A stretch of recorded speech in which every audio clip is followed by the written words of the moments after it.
Aaron, did you make these? I did. What is it?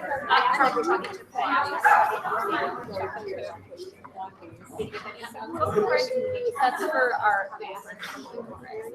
So everyone will talk. Everyone is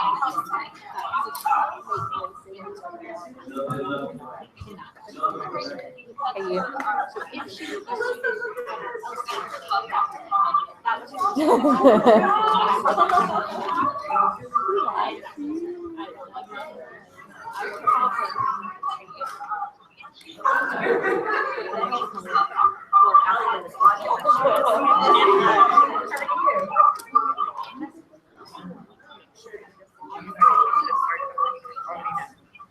It's 6:05. Let's start. I'm sorry.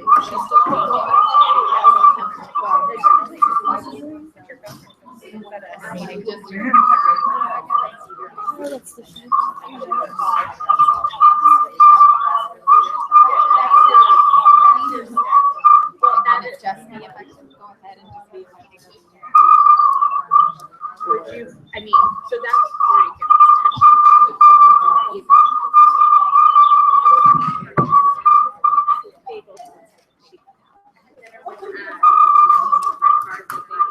Oh yeah.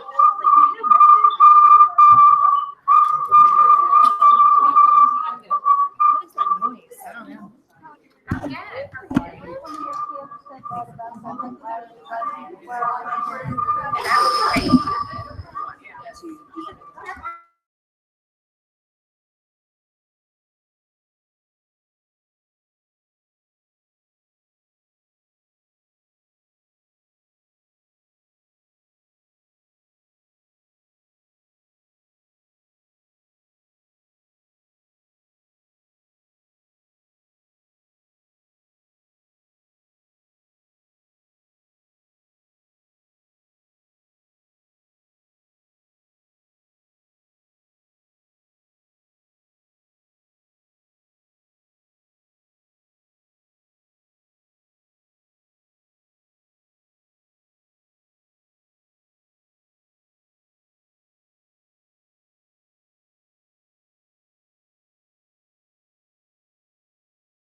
Let us say that a student in a vehicle collided.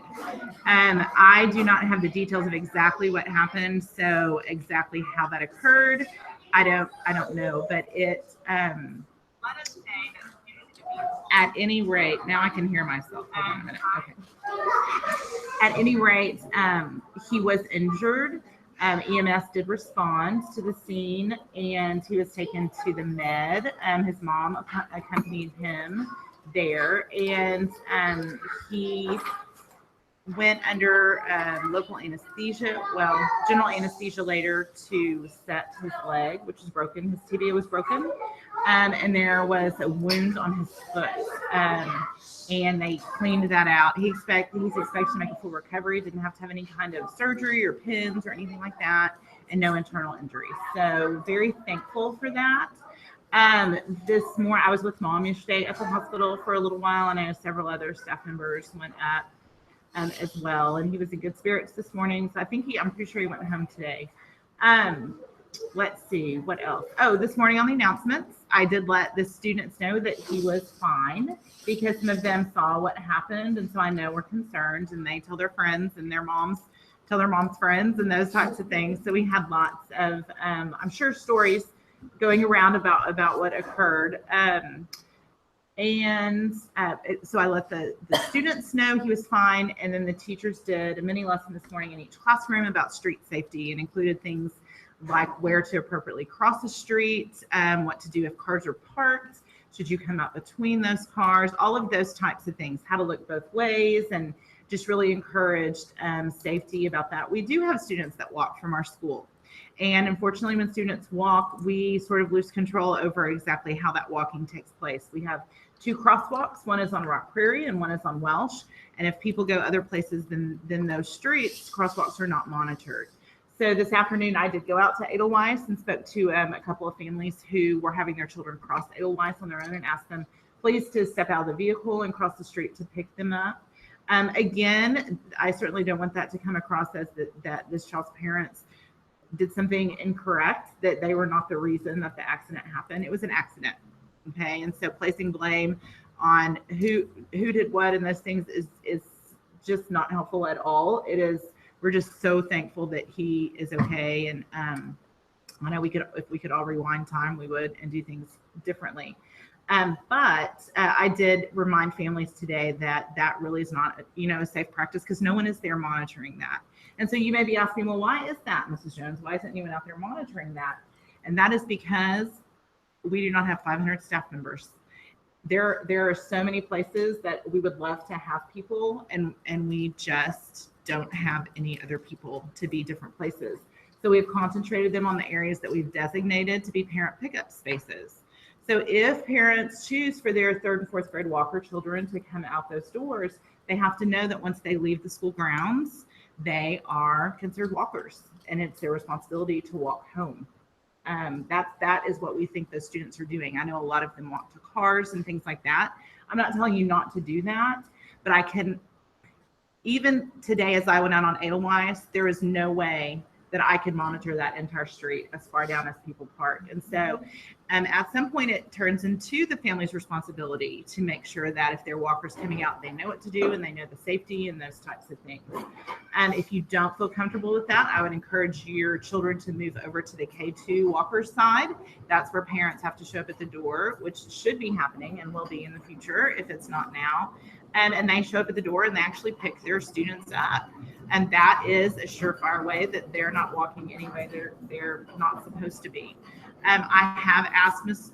Jacqueline Roddy, who monitors the 3rd and 4th grade walkers leaving the building, to go down to Edelweiss for a few days to see, kind of assess the situation and see. I talked to several parents who stood under the tree today and thanked them for, being there and corralling their kids and those types of things. And so encourage them to give me feedback if there were things that we could do better down there. But as I said, we could, I had an email asking for down like by where Welsh and Deacon cross, and then further down where Navarro crosses, that kids are crossing the street there, and that's not safe. And I would love to become 47 million people and be able to police every intersection that my Rock Prairie Wranglers cross to get here. But I can't do that. And so at some point, I ask the community to help and continue to, if you see a child who you feel like is in a dangerous situation, their parent isn't there, you can very kindly step in and be that parent for a minute. I know that as a parent, I would appreciate that if my student was crossing, somewhere, or maybe not paying attention because they're a kid, I would encourage you to step in and help and say, hey babe, come back here, or, let me help you cross the street, or those things. Again, not placing that responsibility on the rest of the community, but I think we are just that. We are a community, and we're very special in our school district because we are all within 2 miles. We all know each other. We know where each other lives. We know where our kids come from. And so I think we can, all help each other out.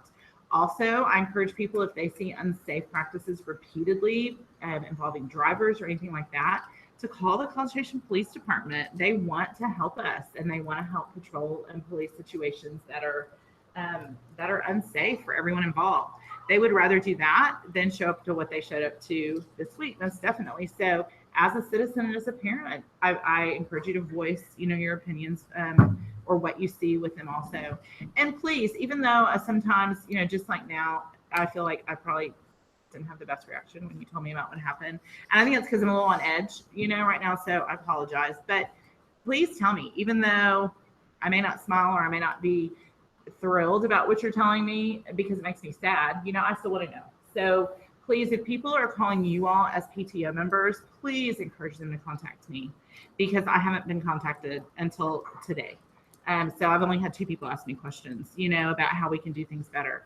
And you guys are so important, but you can't answer the questions people are asking. And I want to, and I'd love to. So anybody watching or any of you all, please just let me know if you have concerns, if there are people that have concerns, ask them to, come up and talk to me or email me, and we will try to do everything we can to make arrival and dismissal as safe as possible. With being within 2 miles, what makes us special, it also makes it a very unique situation because we don't have a fourth to a third of our students leaving on school buses. Everyone that comes to the school and leaves the school either does it on foot or in a car. And that is very different than other campuses.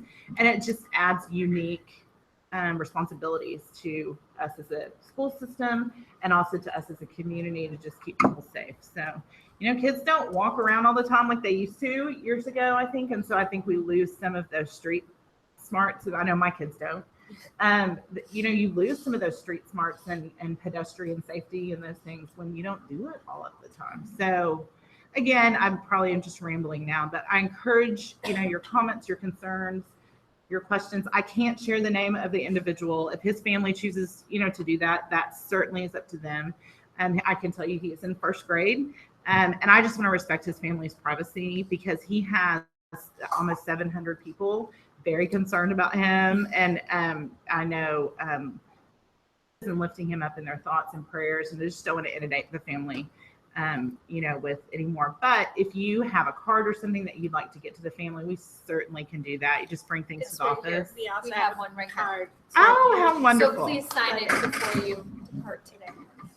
Are there any questions right now about dismissal or anything else about, yes. So who could we talk to about possibly getting a crossing guard to help all these kiddos? Because there's no way for the kids that live on this side of Edelweiss to get into their neighborhood unless a parent meets them there to walk them across, or that's really the only option. Right. Yeah, that's true. There's There's no our- crossing. There's no our crosswalk kiddos along that whole Are stretch. normally true walkers, and because I've got a 3rd grader and a 7th grader that comes over from CSMS, and they generally cannot find a place to cross without going in between cars. Yep. And typically the ramp for bicycles to go is covered with the car. Right. And so they have to maneuver around. And so unfortunately, there's not a way for them to cross without only relying on their own judgment. So I don't know what. The City of College Station provides crossing guard services, and so I am certainly happy to, put in an email and phone call to them, but that's, what I would do as well as parents. I don't know what their guidelines are for when they'll put someone somewhere. I do think they count the amount of foot traffic in the area and those things, but I encourage that to happen. I've thought that too. Do you put them at Edelweiss and Welsh and have people come all the way up the sidewalk to that stop sign? Do you go further down, a couple of 3 streets down, which I only saw 3 students this afternoon walking into the neighborhood. I could have missed them, but going that crossing immediately. And again, too, I think it depends on where you live, where they're going to go. But there are a lot of people that way. And maybe if there was a crossing guard, more children could walk safely and their parents not feel the need, to walk with them or those things. So I would call the city. I have something to add. Yes. This morning, there was another incident, and I told you about it, at the stop sign here at Welsh and Edelweiss. As I was pulling out, I guess it was almost before 8. I was kind of late this morning dropping off. And an adult hit another adult at that exact, I watched it happen. As I'm coming down. Like 2 cars or a pedestrian? There was a runner. A parent dropped off a child because I saw him coming down. He was running. I was admiring him. Because he had on some running shorts, so I didn't know this. No, it was a person car. Person car, pedestrian car. Let's So zoom around. And see what's happening. No, I'm kidding. Okay, keep going. Mr. Hamlin. So I was driving down Welsh, fixing to make a left on Edelweiss, and the man was running, and another car pulled up to the stop sign and went past the stop line and went into the runner lane, the crossing walk lane. And I know, he had the right of way. He went to go ahead and go, and she didn't stop. And she either hit him or he tried to stop. Either way, he ended up on the ground, slamming into the side of the car. It was a little Mini Cooper. So she ran out. He was laying on the ground. He got up, he went back down.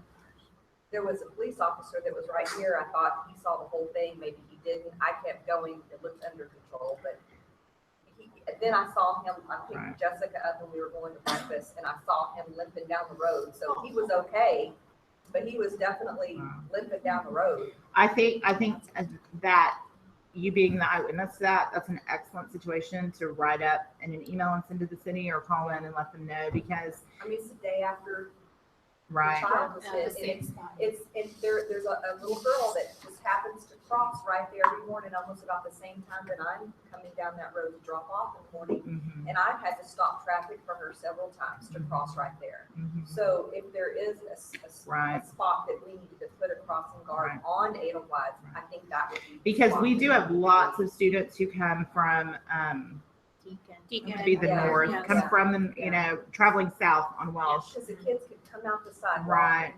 Be made to go that direction. Right. And down the sidewalk. I mean, they I agree eventually with have you. to come up the sidewalk Yeah. to come, if they're coming in through the front of the Right. school, which is what they're supposed to be doing. They need to be walking all the way up that sidewalk Right. anyway, so. I agree, and I certainly will advocate for that. I did put in a call today to see what we could do, but we'll follow up with, more definitely, and with emails as well to advocate for that. The city has been such great partners with us with the playgrounds and all of those types of things that I know they want what's best, for the community. And there's a lot of foot traffic, and it's not just it's not just Rock Prairie students. No. There are lots of runners and walkers and people going towards Texas A&M. Middle school and high school students too that are coming That's in true. that direction too every single day. Crossing Tidal-wise. So if I have to drive in the morning, Mhm. there's 3 or 4 of them that are always crossing the street as I'm coming around the corner. Well, Right. that's a unique little intersection because of the restrictions to enter. People go around that way Mhm. to And be able to people come fly in and take a around the ride corner into and our drive school. speedways. So living over there, it has become a lot more congested in the Mhm. mornings and afternoons because they're coming around. Mhm. I actually followed somebody coming from like Bernberg and Edelweiss, come up, cross over, come all the way around and pulled into our school. Well, and you really have to, because you cannot turn left on Proctor. That's what I'm Yeah, saying. yeah, So it's yeah. made of just by nature of that, Right. a more congested area. Mhm.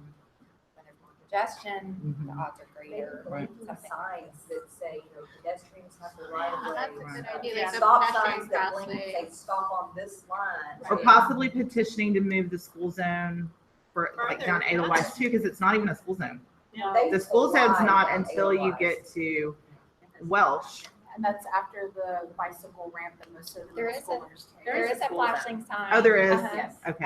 Yeah. There's Sunflower, Innsbruck, Catalina, and it's between that Innsbruck and Catalina now there's a tree Okay. that probably needs to be shaved a little bit because But you there can't really needs to see be it as one well. Flies But on that There needs it. to whole be one. street more or less Yeah. is under a school zone. Mm. When I pull out of my street, Yes. flashing light, okay. Right. there's- So now there's not a lot of police. And there is action. a crossing guard down at Welsh and Deacon who helps kids through that 4-way stop. I know. So, but I think you bring it. Are you sure? But there is Well, I not. tried There used to be. There's not anymore. Yes. Yeah. Yeah, there used to be. But I think our school is very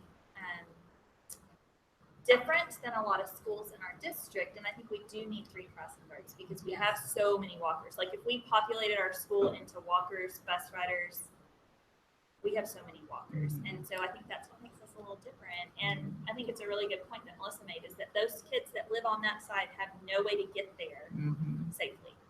And so I think that we should all advocate for that with our city, just on those basis, you know, not that we're asking for special attention because of the accident, but just because our school is kind of locked in a way that we need all three of those bases covered because those students have no way to get home safely.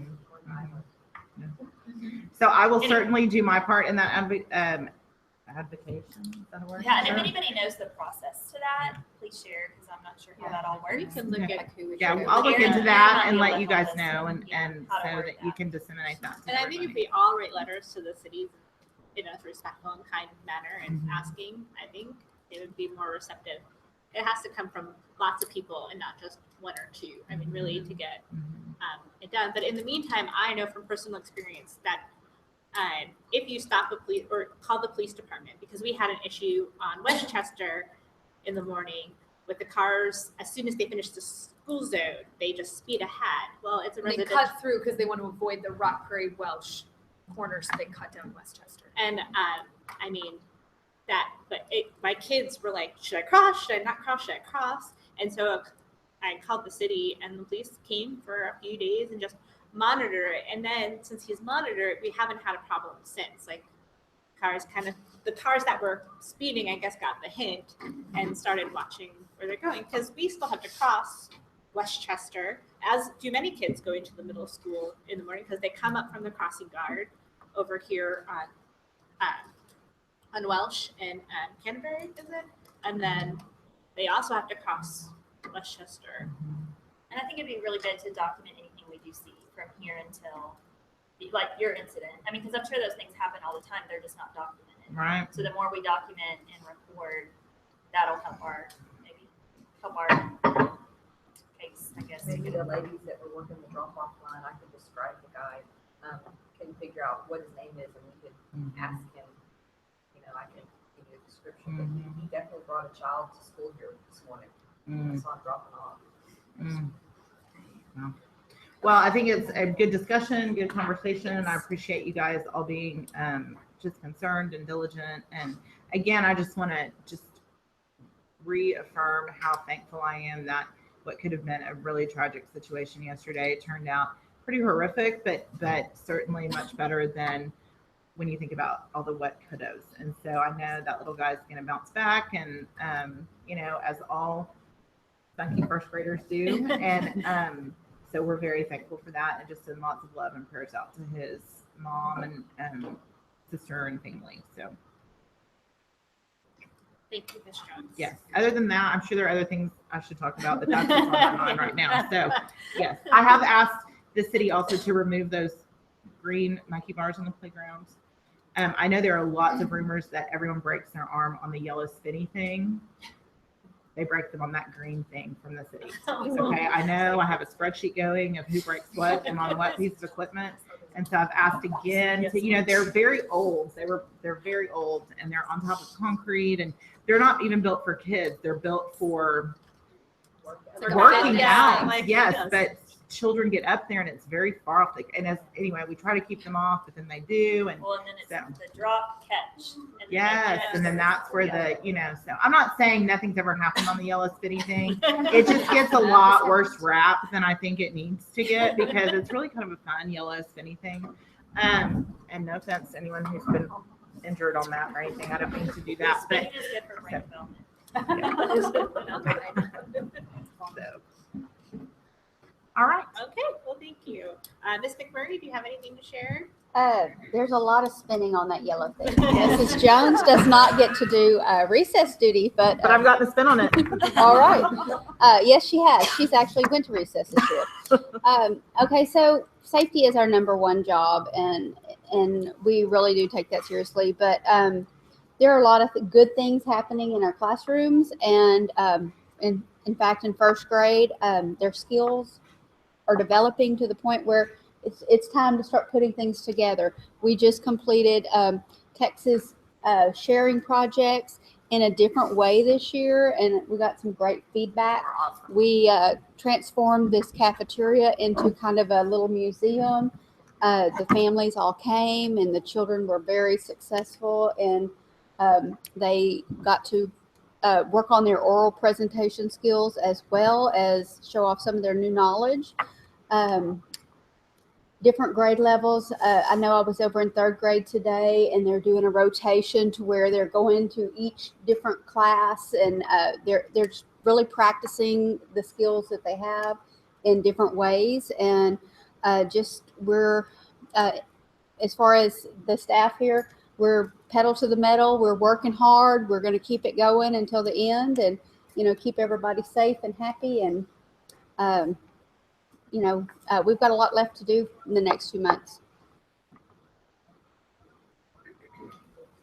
I know. It's like the middle of April. I know. What in the world? It is 7.5 weeks. But yes, hunker down, get that last bit of learning in. Yeah, and we're your cheerleaders. Thank you. Oh, and I guess you want to mention the VIPS luncheon. I'm sorry. Yes. VIPS luncheon. When is that going to take place? I'll look it up. I think it's April the 16th, 19th. 19th, Okay. April 19th. Wednesday, April 19th. And if you You'll be getting an invitation. Yes. Volunteered this year in the classroom, outside the classroom, anything you've done, you'll get an invitation. And if you didn't, because 1 year, some of us, even board members, didn't get invitations. That's not going to happen this year. But if it does, you're invited. Yes. Just let us know and we'll get you. You're invited. Come. It's nice. It's a nice luncheon that the teachers put on for us, and enjoy. You get to have lunch with the teachers, and so please come out on April 19th. Mm-hmm. It's the 19th. Yes, Yes. for sure. I'm sorry. Go ahead. Oh, I'm putting the VIPS luncheon on my calendar. Okay, treasurer. So short and sweet, as always. We have the monthly reports, ins and outs for the month, and then the yearly budget report has been updated. It's kind of light, but if you look closely, you can see the grayed out lines are the budget lines that have been finalized. Those numbers should stay the same between here until the end of the school year. Spellathon was fabulous, and we were net budget went over just to $186. So that was exciting, and as always, I love that Rock Creek has this homegrown fundraiser that is so successful here. So we appreciate everybody's involvement on that. I'm trying to think what's changed since last time. I know we got the Taco Casa check, which was $178.21, which was awesome. I think I had that in hand last meeting, but didn't actually have it in the budget yet. So that's about it. If anybody has any questions, as always, feel free to email and ask. Usually, no, I shouldn't say usually. Every year that I've been a treasurer, we've been sitting on a surplus at the end of the fiscal year.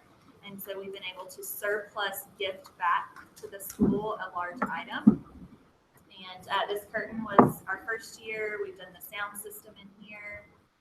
Is that it? The library furniture. Oh, and then the library furniture. Yes. How could I forget that? That was wonderful. So that's been like probably one of my most favorite things about this position is being able to end the year in a good financial standing, and that we can give something back to the school, and what a blessing that has been. So looks like we're headed that direction again this year. So we'll be talking about what large surplus item we might want to give back. If we want it to look similar in the past years, something different. So be thinking if you see a need around campus and you think that would be really good for our school, feel free to voice that to Rebecca, and we'll be talking about that. And but yeah, we're winding down.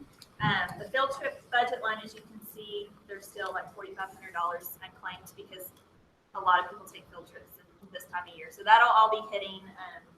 So anyway, any questions, let me know. Erin? Very short and sweet. Minutes are on the PTO website, and we just need to approve the minutes from our March meeting. So to approve the minutes for March 2017. Anyone second? Second. Okay, perfect. All right. I can't make it tonight. We're gonna get better about posting stuff to Facebook. I know it's been kind of a slow year for Facebook. Our Kendra didn't have access to it for a couple months, and she just regained access to it. So hopefully you'll be seeing more posts and stuff, and it becoming more active. Next year, Jessica is going to take over as communications, and we are so excited to have her. And so we will be transitioning very shortly the roles on board. Fundraising update. Spellathon. Sure. I mean, Nicole just touched on it briefly. We had a $3,000 goal for Spellathon, and we did surpass that, which was fantastic. We were thrilled about that. I will say, having done Spellathon now for a few years, that I was disappointed this year in participation on a variety of levels, and I think that there are some things that we need to revisit before next year going forward. But again, I'm thrilled that we made the monetary goal that we had, but there's room for growth financially, but also in terms of, I think, how we recruit and motivate everyone to be involved. So we'll keep you posted on that as we move forward. And our other fundraising issues, not issues, I should say, things I need to bring up is that we are working on, again, asking for volunteers to help with fundraising for next year. We got a few. Unfortunately, this is Melissa's last year of running BoosterCon. So it would be very helpful to have someone kind of monitor starting over the summer as they start to get in contact with us about planning for our BoosterCon event for next year, among other things. You'd be surprised, but a lot of companies are already booked for the fall for their fundraisers and how much they can take. But we do have a few meetings coming up with some companies we're looking to fundraise with for our product fundraiser and for the fall and possibly for the spring, depending on how well we do. If you have an idea on different ways or companies that we can use for fundraising, we would love to hear them. We went to a PTO PTO Today convention where they had a lot of companies there that we looked at, and we kind of narrowed it down to really just one or two that we really liked out of all the ones we saw. But again, maybe there's some local companies out there that we haven't heard of. We love to use local companies so it stays within our community. So if you have any thoughts or ideas, please get in contact with us. For chair positions for next year, if you are a chair position now, I sent you an email asking about if you plan on staying on your committee, and I also asked a few other questions. If you wouldn't mind responding so that we can kind of start planning on who we need to fill in those positions. And also we will be starting that kind of like a retreat for the day as we all come together and plan out for next year. So if you're running the Spirit Night Committee, you would give us dates and we would kind of submit them to Ms. Hanneth and Ms. Jones as tentative dates, and they'll come back, and it kind of goes back and forth. But this way we have a general idea of how our calendar is going to look for next year. So, and if you're interested in trying out different committees, we definitely need someone for possibly yearbook next year, and a few other ones that I can't think of off the top of my head, but I will be sending out an email about that. Food drive is also coming up. That's the end of April. April 24th, I believe, to April 28th. And this is our, all the schools in College Station do it. It's kind of a competition. We're not very competitive here at Rock Prairie, but we still like to contribute. So we'll be collecting money and canned goods, and student council is going to stand outside during the day holding buckets, and we got a cart from HEB Donate to push down and collect food in. And again, more information will be coming home. Butterfly Garden, Jessica, do you want to talk about our upcoming work day? Our work day will be April 22nd. We are planning on doing the bed that is in front of the brick wall.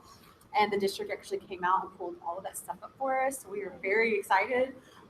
We are going to ask if parents could hopefully come out and help. And we need a couple of things built. So if you are a handyman or a handy woman, we would love to talk to you about that. And then on the other side of the brick wall, there's a long flower bed, and we will be planting Texas wildflowers in that flower bed. And that is the plan for the work day. So come out. What's the time frame for that day? I think 9:30 to 10:30. It's not completely set yet. I don't think we've actually said that. But I know that at 11, it's like the Texas A&M is having family day, so I want to give people enough time to go home and shower. That way they can make it to that if that's what they're wanting to do for the day. So just an It's hour. Earth Day, so there is a lot of events going on around the community that day. Yes. It's my birthday. Happy birthday. Come plant a bush, Miss McMurray. And it was really fun in the fall. Like, it was a really fun morning that when we did the fall. So I hope fun. Yeah, we had a great turnout. It was really great. Bring your tools, because that was very helpful. Katie Bentley is not here. She said the book fair went wonderful, and there's a really good turnout for the science night with the book fair. And then another thing is, I guess this kind of goes back to for next year, we're going to send out a PTO parent survey asking what kind of events that you would like to see at our school, suggestions for spirit nights, if we can be doing more, or how you could, if you would like to be plugged in more, or how we can work that out. And so expect that as well. I'll promise just to send one big email so you're not constantly getting inundated. And I can include that survey link on the Jonesy News, Thank because you. we're also going to be sending out here shortly the parent survey like we did last summer. We did it later in the summer. This year we hope to have it out in the next couple of weeks, so we can use that data to make our campus improvement plan over the summer. So they'll be short, click and answer surveys, Yes. but parents here and parents listening and parents that will watch us in the future, it is what you guys write on those is very, very important. We made, I think, a lot of great changes and just even little tweaks this year based on some feedback that we got. And so it's very much used. It's very helpful to know where everyone's coming from, so we can help better serve you. And then staff appreciation. Becca, do you want to? Last month was soup, salad, sandwiches, and sweets. And it was very successful. Parents were amazing to donate lots of goodies, and it's always a blessing for the teachers and staff. So nice to be able to come and have a warm, home-cooked meal and not have to bring a cold sandwich or lean cuisine that's sitting in the freezer. So very appreciative of that. And we couldn't do it without the parent support and all those young goodies. And then this month is actually a catered lunch. BJ's has been very gracious to completely donate our lunch. Wow. In the past, there's been a smaller fee, but this time he's donating the whole thing. Wow. So we will be able to give the teachers with that in April.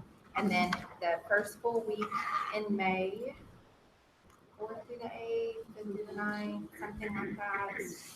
Sorry, I don't have those dates. 4th to the 8th is National Teacher Staff Appreciation Week. And so we will be, you will find, getting closer to that event, a flyer in your student's folder that will have different opportunities to show love to your teacher. And they're, sorry, it's May 1st. And so there will be, it's free ways. I mean, you could spend money, but then you could also have your student draw just a very sweet picture.